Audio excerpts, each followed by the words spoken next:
ओम नमो भगवते वासुदेवाय। जय श्री राधे। आप सभी को पद्मनी एकादशी की हार्दिक शुभकामनाएं। भगवान श्री हरि माता लक्ष्मी आप सभी की पद्मनी एकादशी व्रत को स्वीकार करें और आप सभी की मनोकामना को पूर्ण करें। यदि आपने भी पद्मनी एकादशी का व्रत किया है तो आपको आज के दिन पद्मनी एकादशी की व्रत कथा अवश्य सुनना चाहिए। मलमास के शुक्ल पक्ष की एकादशी पद्मनी एकादशी कहलाती है। ये पद्मनी एकादशी हर 3 साल में एक बार आती है, क्योंकि मल मास पुरुषोत्तम मास भी 3 साल में एक बार आती है।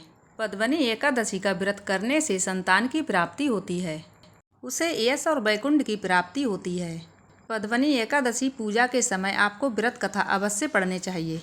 व्रत कथा पढ़ने से व्रत के महत्व के बारे में पता चलता है और बिना व्रत कथा पढ़े या सुने व्रत पूर्ण कैसे होगा। तो आइए दोस्तों, रसपान कीजिए पद्मनी एकादशी व्रत कथा का। भगवान श्री कृष्ण ने युधिष्ठिर को पद्मनी एकादशी के महत्व के बारे में बताते हुए इसकी कथा सुनाई। त्रेता युग में महेशमतीपुरी में कार्तवीर नामक एक राजा था। उसकी 1000 पत्नियां थीं, लेकिन उसका कोई पुत्र न था।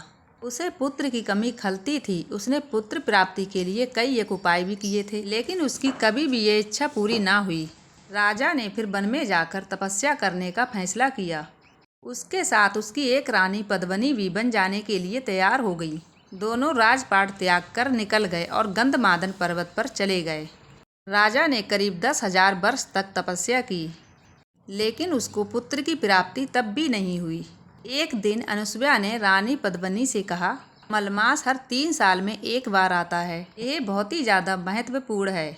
मलमास के शुक्ल पक्ष की पद्मनी एकादशी को जागरण करने से और व्रत रखने से सभी मनोकामनाएं शीघ्र ही पूर्ण हो जाती हैं। श्री हरि प्रसन्न होकर तुम्हारी यह मनोकामनाएं जरूर पूर्ण करेंगे और तुमको पुत्र प्राप्ति का वरदान भी देंगे।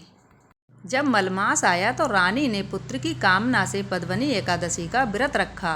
अनुसुईया के बताए अनुसार व्रत रखा और पूजा पाठ की। दिन में कुछ भी नहीं खाया और रात्रि में जागरण किया। इस व्रत से प्रसन्न होकर श्री हरि विष्णु ने रानी को पुत्र प्राप्ति का वरदान दिया। रानी गर्भवती हुई और 9 महीने बाद कार्तवीर नामक एक पुत्र को जन्म दिया। वह काफी बलवान और संस्कारी था। तीनों लोक में उसके पराक्रम के परचे लहरा रहा था। भगवान श्री कृष्ण ने युधिष्ठिर को बताया है कि जो भी व्यक्ति पद्मनी एकादशी का व्रत करता है, व्रत कथा को पढ़ता है या सुनता है, उसकी आयु में वृद्धि होती है और मृत्यु के बाद वह श्री हरि के चरणों में स्थान प्राप्त करता है। तो जो भी व्यक्ति इसी प्रकार से पद्मनी एकादशी का व्रत करता है या कथा को सुनता है, तो उसको कभी भी नरक नहीं भोगना पड़ता है और सीधे वैकुंठ विष्णु धाम को ही प्राप्त करता है। आज की कथा दोस्तों संपन्न हुई। उम्मीद है आप लोगों को ये कथा जरूर पसंद आई होगी। पसंद आई हो तो वीडियो को लाइक, चैनल को सब्सक्राइब जरूर कर दिया करें और बेल आइकन को भी प्रेस कर दिया करें, जिससे कि मैं कोई भी नई वीडियो अपलोड करती हूँ उसका नोटिफिकेशन सबसे पहले आप लोगों तक पहुँचेगा। और कमेंट बॉक्स में भी जय श्री हरि विष्णु लिखना मत भूलिए। मिलूंगी ऐसी अगली वीडियो में। जब तक के लिए जय जय श्री राधे।